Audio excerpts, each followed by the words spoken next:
Hejsa. I've been making lots of these wonky log cabins.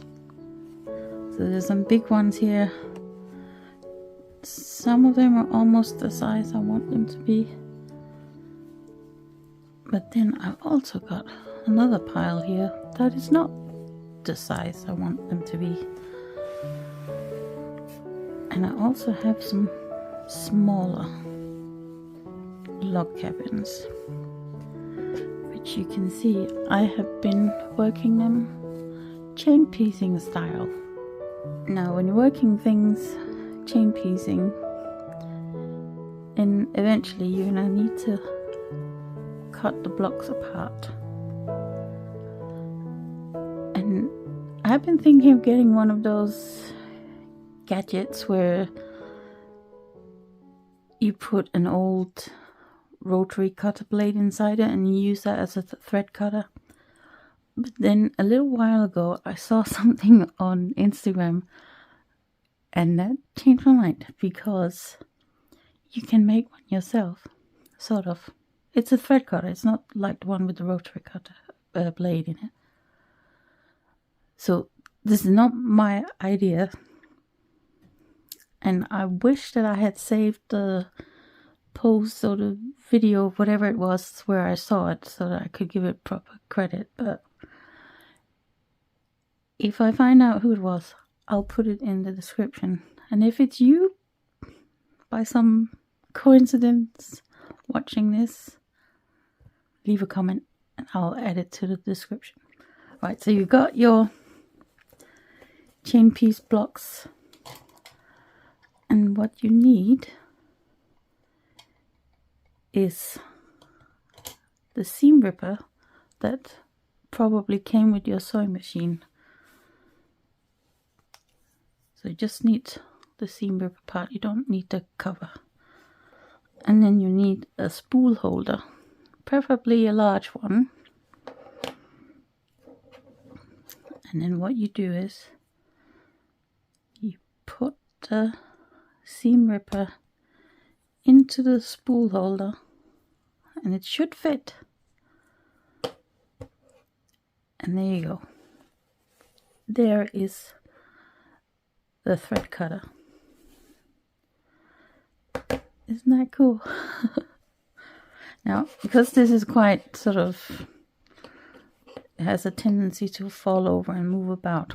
So what I thought I would try, and I have tried it, it works, is that I would take these, I guess they're washers that I use when I make clothes. I use them to weigh down patterns.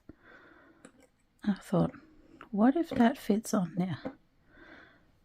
And it does.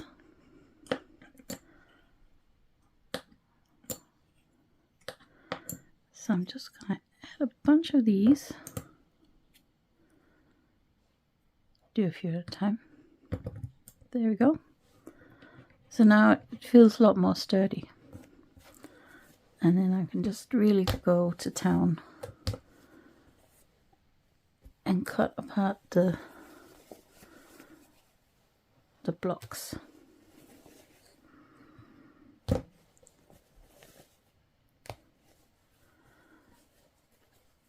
So that's a pretty cool hack, I think.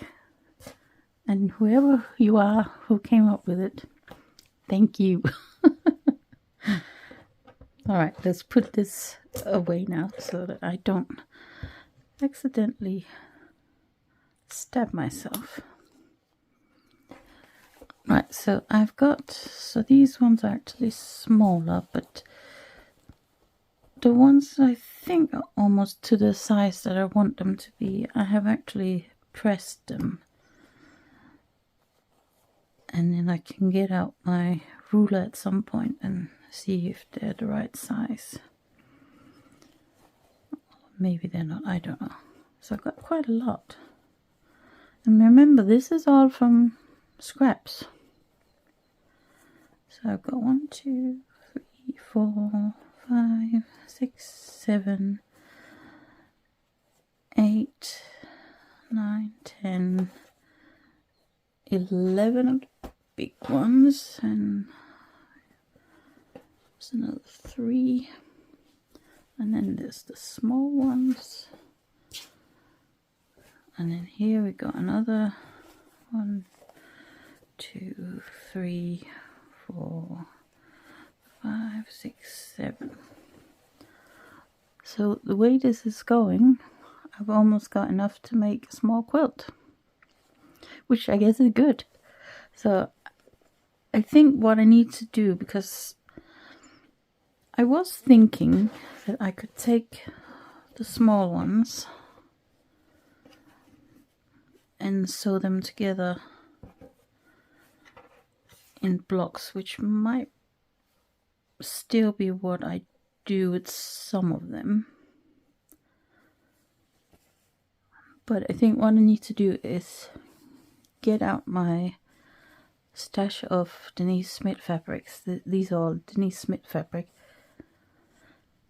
And cut out some random strips and just sew them onto, yeah, maybe not the really small ones, but these ones, so that they will get to the size I want them to be. And then, yeah, eventually they will become a quilt, which is quite nice. That I can use up my scraps and not just have them lying around taking up space. So at the moment I still have some scraps left, but most of them I have sewn together 2 and 2 like this, and I'm not 100% sure what I'm going to do with them. I think my plan was to sew them together in pairs to start with, maybe something like that and that, and that, and then sew them, and then take a pair that would fit, maybe that one with that one, and then just keep sewing them together and end up with one big random block. I think maybe that is what I'm going to do, because I don't see how else I could use them. I did have an idea that I would, if I had some long thin ones, I would use them to make more very scrappy wonky log cabins, but I haven't really got any long strips left. They're mostly these little squares, rectangles. So yeah, I need to think of something, because now I've kind of got this bee in my bonnet that I want to use up all these scraps, because you know eventually I'm going to have more scraps. That's the way that works, isn't it? So in the last video I think I talked about wanting to try starting the wonky log cabins with different shapes, which I have done. So here's one where I started with a triangle, this one here, and then added strips in the same way that you do with a wonky log cabin. And here's one where I started with a hexagon. I did not enjoy making the one with the triangle. It just felt really fiddly, and maybe because I started with a fairly small triangle, I don't know. But I'm not really feeling inspired to try it again. Starting with the hexagon was quite fun actually, but as you can see, two sides have only got one round of strips on it because I ran out of strips. So I don't know, I may keep this and keep adding strips when I have them, just to see how this turns out. But the triangle test just feels too messy. Don't like it. Hexagons maybe has potential.